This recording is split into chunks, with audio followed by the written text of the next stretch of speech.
여러분, 기나긴 한파가 가고 싱그러운 봄이 왔습니다. 이제 곧 여름이 오겠죠? 여름이 오면 몇몇 집들에서 하는 것이 있습니다. 바로 풀장 만들기죠. 2020년 코로나가 발생하고 밖에 나가기 어려워지면서 집안에서 할 수 있는 것들에 집중하기 시작했었죠. 그때 어린이들이 있는 집에서 유행했던 게 바로 닌텐도랑 물풀장이죠. 물풀장 만들기 적합한 곳이 베란다라고 생각했기에 많은 분들이 베란다에 만들기 시작했었어요. 근데 이거는 큰 문제가 발생할 수 있습니다. 베란다뿐만 아니라 집안에 물풀장을 만드는 게 문제가 될 수 있어요. 어떤 게 문제가 되나요? 하중이 문제입니다. 하중은 멜 하에 무거울 중자를 써서 무거운 것을 매다라는 뜻으로 간단히 말하자면 무게를 뜻하죠. 우리나라 건축법에 의하면 1제곱미터에 300kg 이상의 무게를 버텨야 한다는 조항이 있습니다. 이 조항이 1992년 이전에는 180kg로 더 낮아요. 그런데 300kg만 버티면 되는데 돈을 더 들여갖고 그 이상의 무게를 버티도록 건물을 짓는 사람이 과연 있을까요? 그래서 대부분 주거용 건물은 300kg를 버티도록 만들어진다는 거죠. 92년 이전 건물은 180kg라는 거고요.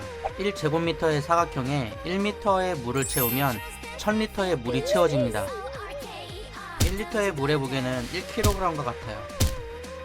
그러면 1000리터는 1000kg의 무게가 되는 거죠. 즉 1톤의 무게라는 겁니다. 그의 절반인 50cm를 채우면 500kg가 되는 거고 300kg은 300리터와 무게가 같죠. 가로 1m와 세로 1m의 면적에 30cm의 높이까지 물을 채울 수 있는 겁니다. 물 안에 들어가는 사람의 무게와 안전을 감안한다면 20cm 이하로 물을 채워야 한다는 결론이 나옵니다. 20cm. 어느 정도냐면요. 성인의 한 뼘의 길이가 평균적으로 20cm 정도 되거든요. 즉, 한 뼘 정도의 물을 채워야 안전하게 물놀이 할 수 있다는 거예요. 어린아이들이 놀기에는 아주 적합한 높이겠죠. 하지만 초등학생 이상 사람이 놀기에는 적합하지 않을 겁니다.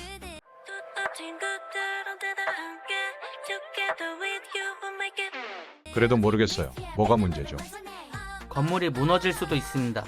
물론 빠직하고 바로 무너지진 않아요. 처음엔 크랙이 생길 거고 살짝 주저앉을 거고 그 이후에 무너질 겁니다. 빠르게 발생하진 않아요. 건물은 철근이 시멘트를 잡아주기 때문에 절대로 바로 무너지진 않습니다. 하지만 크랙이 발생해서 어마어마한 금액을 변상한 사례도 있거든요.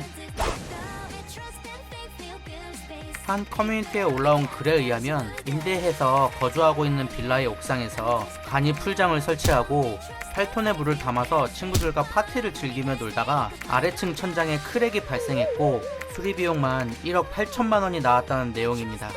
글쓴이는 건물이 부실한 건데 1억 8천만 원을 전부 배상해야 하는가 하는 내용이었는데요.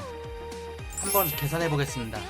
법적 기준을 충족해서 건물을 지었다고 가정하고 8톤의 물을 버티기 위해서는 26.66제곱미터의 면적에 30cm 높이의 물을 담아야 합니다. 약 가로 5m, 세로 5m 이상 되는 간이 물풀장이 있어야 하죠. 키 165cm인 사람이 가로와 세로에 각각 3명씩 누워야 하는 엄청 큰 사이즈입니다.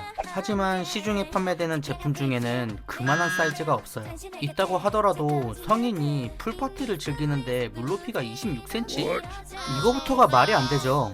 적어도 앉았을 때 가슴 높이는 돼야 즐기며 놀 수 있지 않을까요? 앉았을 때 가슴 높이라고 하면 보통 40에서 50cm 정도 되겠죠? 그러면 바닥이 받는 하중은 400kg에서 500kg인 겁니다. 법적 기준인 300kg를 훌쩍 넘는 거죠. 그래서 건물은 법적으로 아무 문제가 없다고 판단할 수 있습니다. 1억 8천만 원짜리 풀파티를 즐기신 거죠.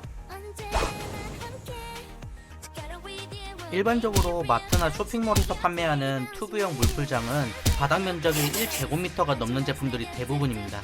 여기에 20cm 이상의 물을 채우는 것은 매우 위험한 행동입니다.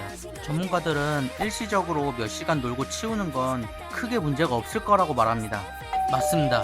크게는 문제가 없습니다. 하지만 작게 문제가 발생할 거고 그 문제가 축적이 되면 그 이유는 여러분 상상에 맡길게요. 대형 건설사에 사건 사고가 많은 요즘 시대에 여러분은 여러분의 집을 지은 건설회사에 믿음이 가십니까?